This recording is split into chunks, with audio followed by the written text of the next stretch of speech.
And welcome to the Smash News Network, least busted name in news. We've got some footage that we don't normally show today, so let's do it.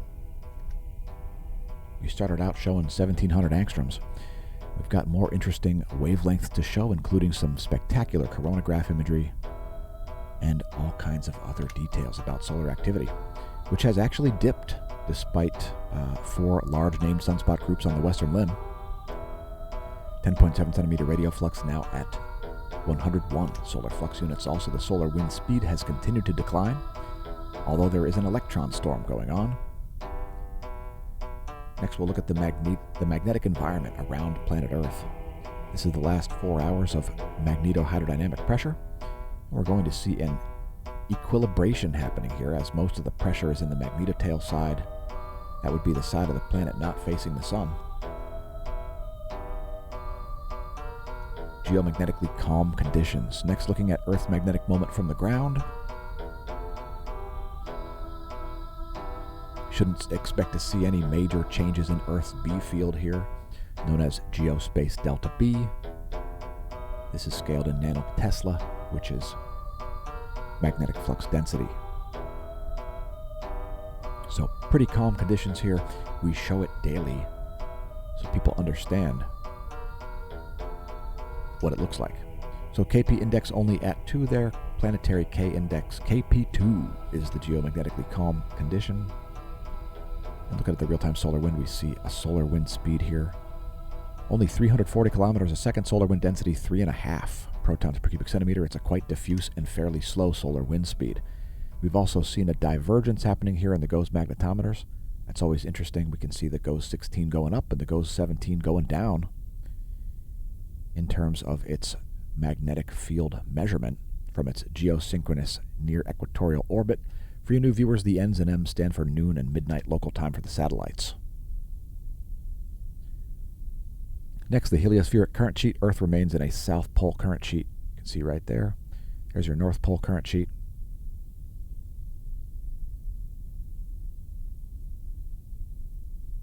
And Earth can expect to remain in a south pole current sheet for the foreseeable future. Keep in mind the magnetic environment can change quite rapidly.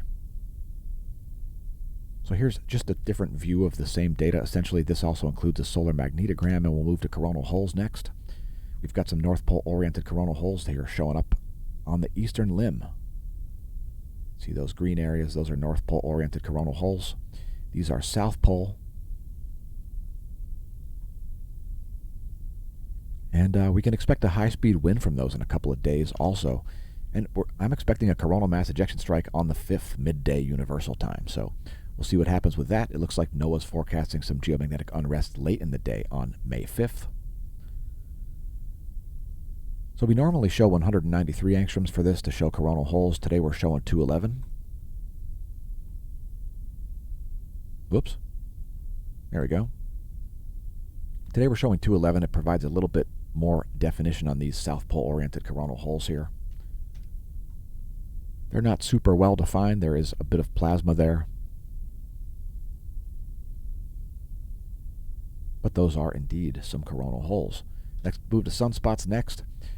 Again, we've got 4 major named sunspot groups here. The most magnetically complex one would be 3026. It's also quite huge.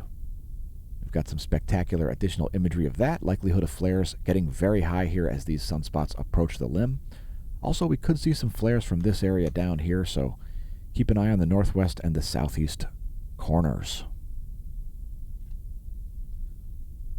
So here we've got a composite. This is actually the magnetogram and the HMI continuum.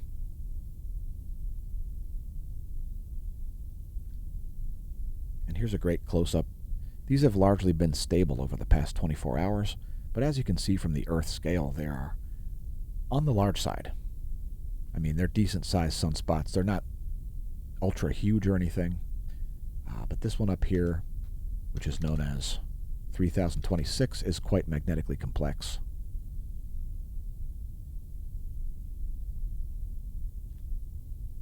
If you don't follow us on Twitch, check us out there. We do live streams daily. We did one today already. By the time we recorded this and by the time you saw it, we would have done 2. And we've also put up a post about supplements there. That's free on the Smash team. If you want to hear about the mechanism underlying the solar polar field reversals and sunspot cycles, well, consider becoming a member of the Smash team at the gold level. Today's featured product is actually Mensa, Make Earth Not Suck Again. And I'm wearing the hat. I'm wearing the hat and the Smash team shirt, the one for gold annual paid-up subscribers. If you have a problem, if no one else can help, and if you can find the content, maybe you can hire the Smash team. Anyway, Make Earth Not Suck Again, it's up to you. This merch has made it as far away as Tasmania. Shout out to our viewers from all around the world, yes. Somebody needs to pick up a set of the leggings and the A-line dress. I want to see that outfit, please. If it has to be worn by a dude, it has to be worn by a dude. I don't care in the slightest. I kind of want the comforter, honestly. I think I'd like a Make Earth Not Suck Again comforter. I'm going to be in the market for one pretty soon, so. As I got effectively a massive raise yesterday by graduating corporate training. So anyway, Make Earth Not Suck Again. It's up to you. We're doing our part. Give Smash staff a raise by picking up some merch. Make sure you send us photos. Hit me up on Instagram or whatever. You can find all our social media there on the homepage, smashomash.com. There's a link to the Smash merch right there and the Smash team. So welcome to the Neo Renaissance. Again, if you want to read the paper about the solar sunspot and solar polar field reversal cycles before it's even sent to peer review, become a gold member at the Smash team. Thanks to everybody who has.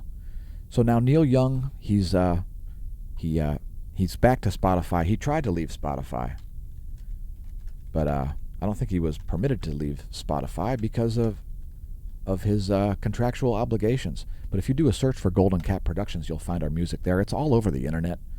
We've got 6 tracks up there now. They're also on YouTube. They're on Amazon Music. If you want to purchase them over there to download to your MP3 collection, you can listen to them over on Spotify. You got to download the app on your mobile device or log in on your PC in order to see stuff on Spotify.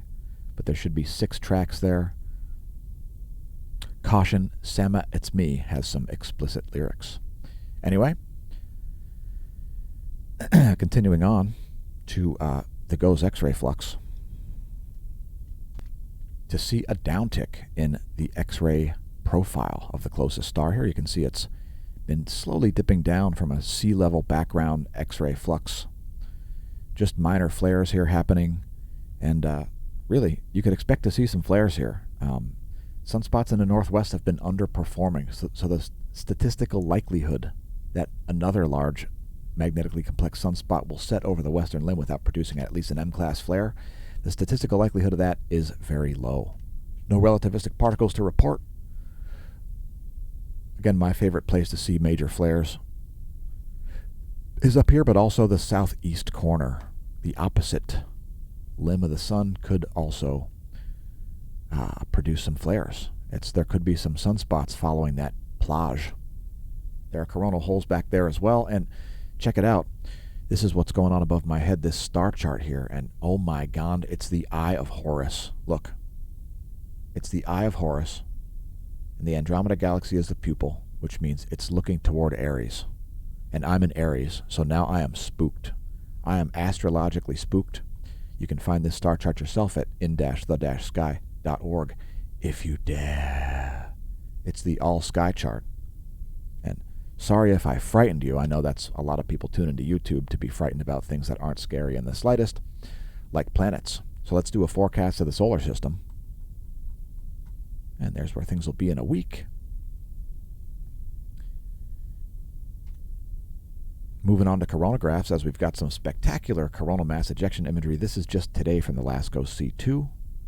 And we've made the video a little on the early side, so let's move on to some additional data sets here. A bunch of great imagery coming from Stereo A and the SOHO LASCO C3.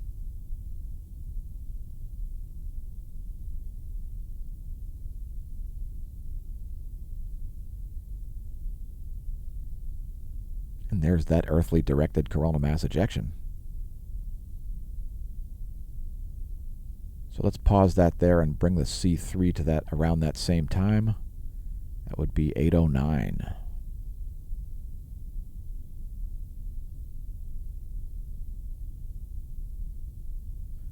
So we don't see we do see a minor far side CME at the same time here. Yeah, that's got an earthly directed component. I would bet your farm on it. I would bet your Coloradan ranch on it. And leave us a comment if you are viewing our videos from a bunker because you're frightened that the sun is going to shut down and still in denial of the fact that grand solar minimum is canceled. So here's some more spectacular imagery of the incoming coronal mass ejection. It's unlikely to shut the power grid down, folks. I wouldn't really worry about it very much. And, of course, the likelihood of power grids taking damage in, like, first world countries is way lower than in less sophisticated places that don't know when to shut off their transformer. So we've got a lot of circuitry that is designed to shut down our transformers and so on before they explode. And, yeah, none of that's happening. We'll close out with this great imagery here. 304 plus 211 angstrom, that's ionized iron and helium together. And congratulations on realizing the channel exists. Don't forget to press like and subscribe. Tell your friends and foes about the channel. We'll see you soon at the Smash News Network, least busted name in news, and may that solar wind be at your back.